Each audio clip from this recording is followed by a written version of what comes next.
Hello दोस्तों, पूजा Maurya educational channel पर आप सभी का स्वागत है। दोस्तों, ये आज की इस वीडियो में हम देखेंगे परावर्तनी भट्ठी। वात्या भट्ठी और परावर्तनी भट्ठी मोस्ट इंपॉर्टेंट है क्लास 12th और 10th के लिए। वात्या भट्ठी हम इसके पहले बता दिए हैं, लिंक डिस्क्रिप्शन में दे देंगे, वहाँ पर देख लेना। इस वीडियो में हम परावर्तनी भट्ठी जानते हैं। ये परावर्तनी भट्ठी और वात्या भट्ठी मोस्ट इंपॉर्टेंट है, ये बोर्ड एग्जाम में आते हैं। जानते हैं परावर्तनी भट्ठी। यह परावर्तनी भट्ठी अग्निसह ईंट की बनी होती है। अग्नि को सहन करने वाली ईंटों से बनी होती है। इसके 3 भाग होते हैं। पहला अंगीठी, दूसरा चूल्हा, तीसरा चिमनी। पहला अंगीठी, दूसरा चूल्हा, तीसरा चिमनी। इसके 3 भाग होते हैं।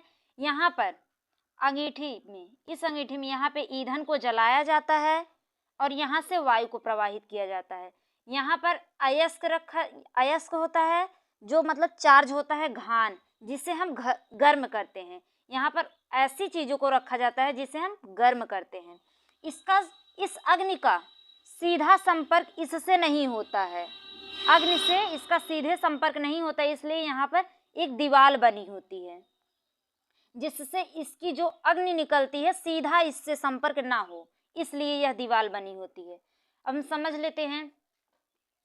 यहाँ पर ईंधन को जलाया जाता है, वायु को प्रवाहित किया जाता है। जो इसमें से उष्मा अग्नि उत्पन्न होती है वह इस दीवार से टकराती हैं, परावर्तित होती हैं। जब परावर्तित होती है तो उसी से यह घान जो होता है, चार्ज होता है, वह गर्म होता है। यह गर्म होता है और जो इसमें से निकलती हैं बेकार की गैसें, वह इस चिमनी के माध्यम से बाहर निकल जाती हैं। बाहर निकाल दिया जाता है इस चिमनी से। फिर से समझ लेते हैं। यह जो भट्ठी है, यह अग्निसह ईंट की बनी होती है। भट्ठी अग्नि को सहन करने वाले ईंटों से बनी होती है।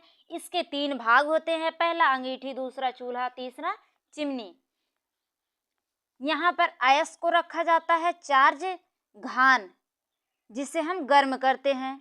इस अग्नि का सीधा संपर्क इस चूल्हे से नहीं होता। इस अयस्क में यहाँ पर अंगीठी से ईंधन को जलाया जाता है और इसके माध्यम से यहाँ से वायु को प्रवाहित किया जाता है। जब यह ईंधन जलता है इस अंगीठी में, इसमें से जो उष्मा उत्पन्न होती है, अग्नि जलती है, वह इस टकराती हैं, परावर्तित होती हैं। परावर्तित हो करके जो इसमें से उष्मा होती है, उस उष्मा से यह जो यहाँ पे चार्ज होता है, घान होता है, जो रखा जाता है गर्म करने के लिए, वह परावर्तित हो करके ये गर्म होता है। उस परावर्तित से जब गर्म होती है तो यहाँ पे जो धुआं निकलता है, जो मतलब बेकार की गैसें होती हैं, वह इस चिमनी के द्वारा बाहर निकल जाता है। इसी को हम परावर्तनी भट्ठी कहते हैं। जो यहाँ से उष्मा जलती है और इस दीवार से टकराती है, टकरा करके यहाँ पर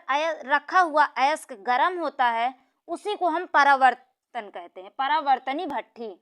यहाँ से बेकार की गैसें इस चिमनी के माध्यम से बाहर निकल जाती है। यहाँ पर दीवार बनाया जाता है जिससे इसका सीधा संपर्क इस चूल्हे से ना हो। अगर इसका संपर्क इस चूल्हे से होगा तो ये जल जाएगा।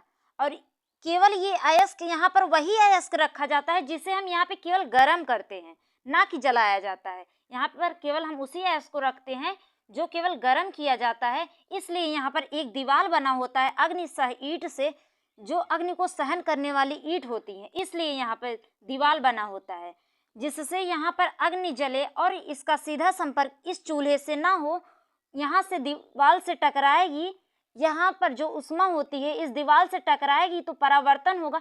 परावर्तित हो करके यहाँ की जो लपटें होती हैं, वहाँ से केवल यहाँ पर अयस्क रखा हुआ अयस्क गर्म होगा तो यहाँ पर जो मतलब बेकार की गैसें होती हैं इस चिमनी के माध्यम से बाहर निकल जाती है। धन्यवाद। आप लोग के समझ में आ गया होगा। प्लीज़ वीडियो को लाइक कर दीजिए तथा चैनल को सब्सक्राइब कर दीजिए।